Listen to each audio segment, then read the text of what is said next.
Alrighty, so this is Diesel We the People News. Alright, this video is without prejudice and or without recourse. Okie dokie. I'm not waiving any of my rights, none whatsoever. And I never look straight forward. I always look around to be able to protect myself and my family by any means necessary. And we all should do that. You know,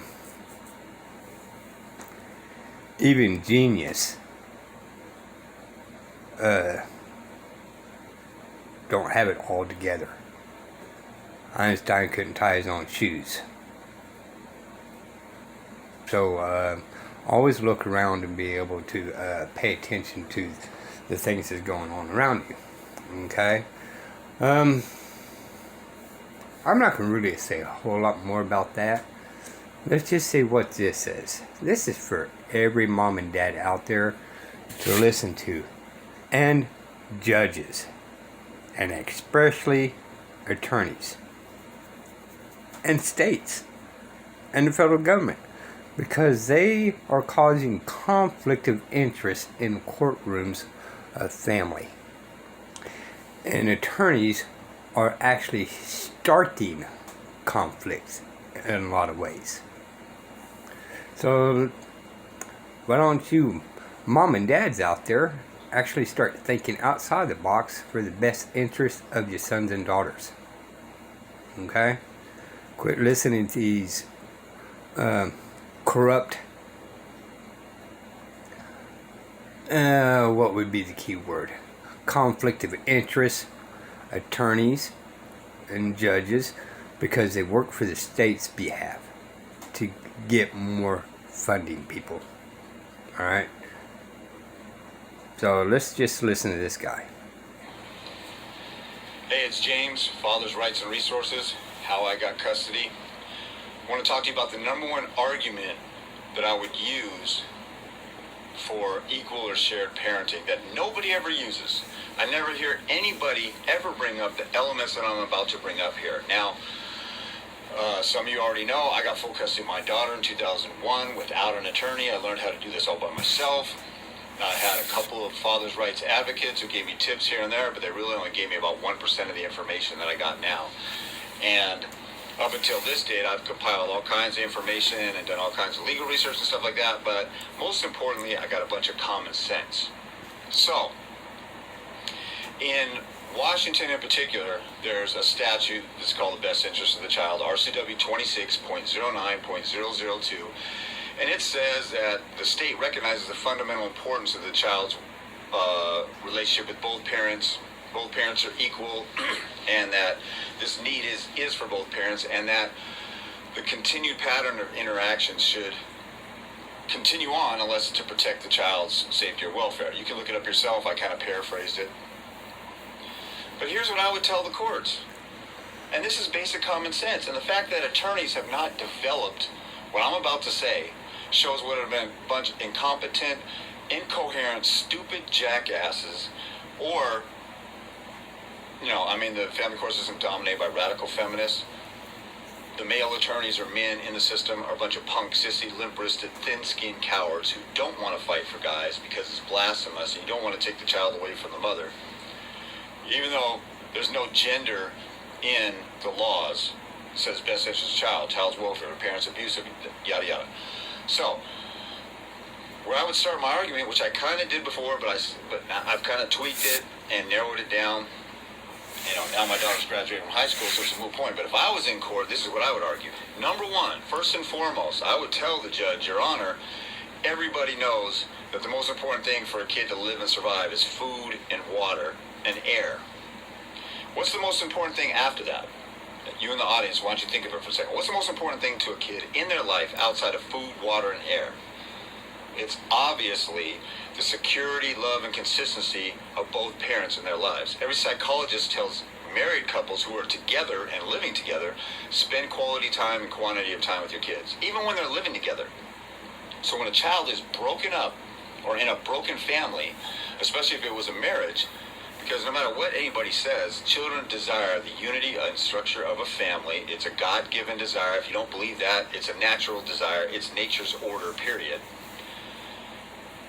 and they need a mother and father in that family structure. So when there's a marriage and it's done right, for the first go around, they're traumatized. Every psychologist will tell you that the kids are traumatized. They can't express it sometimes. They have guilt issues and stuff like that. What's the remedy if you have something that's together and you break it up into two and the child needs both of these? What's the remedy for that? Have the child spend as much time with each parent as possible. But what do? Since there's trauma and with the divorce, they push one parent out and make them an every other weekend visitor, and the child stays with this parent. So I would establish with the court, the most important thing to a child, in a child's life, is relationship security and stability with both parents. Why would you deprive the child of one of those? Would you deprive the child of water, food, or shelter? Would you deprive the child of these basic life needs? If you entered an order that rationed water for the children, they can have water. They can have food all week long, but they can only have water on the weekends.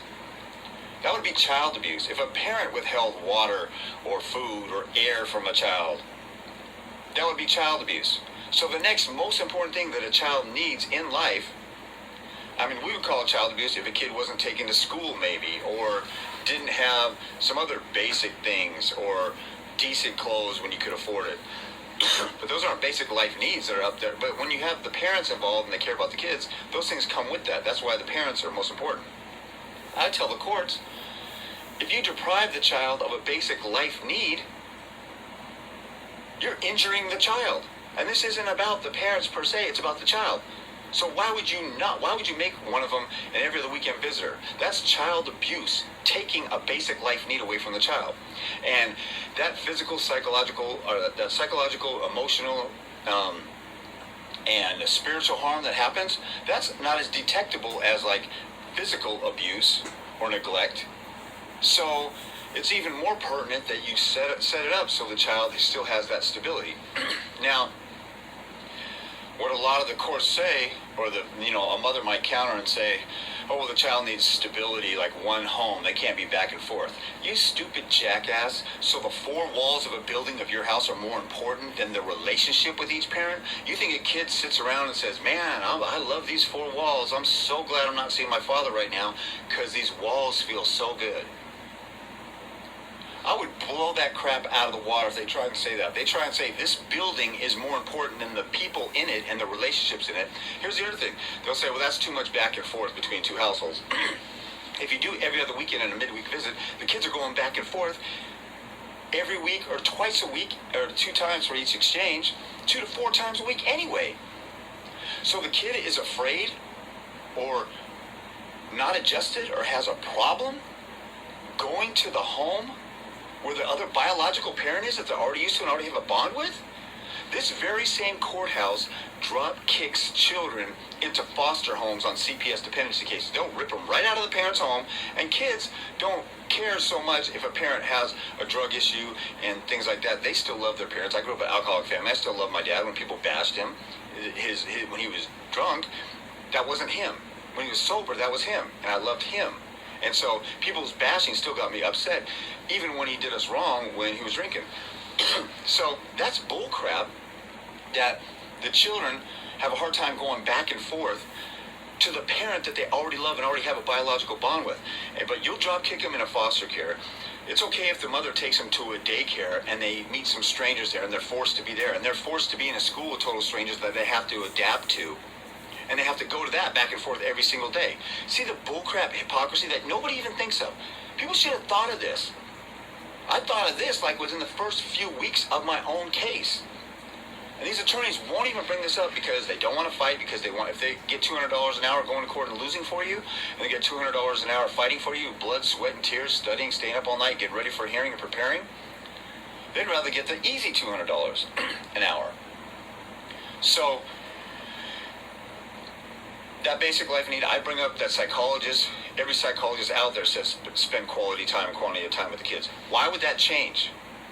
Why would what all these psychologists say, why would that change? Because the parents are broken up, the children all of a sudden don't have a need for both parents? That's asinine and stupid, but that's what they're saying when they say you should be an every other weekend father.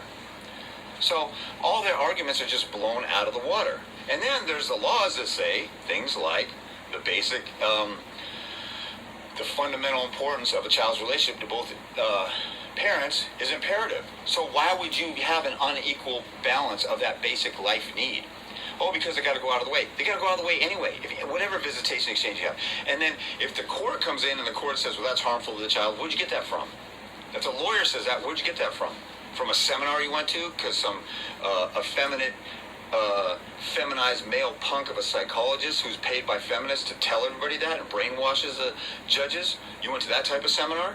I've seen judges just quote stuff from seminars. But you know what I do?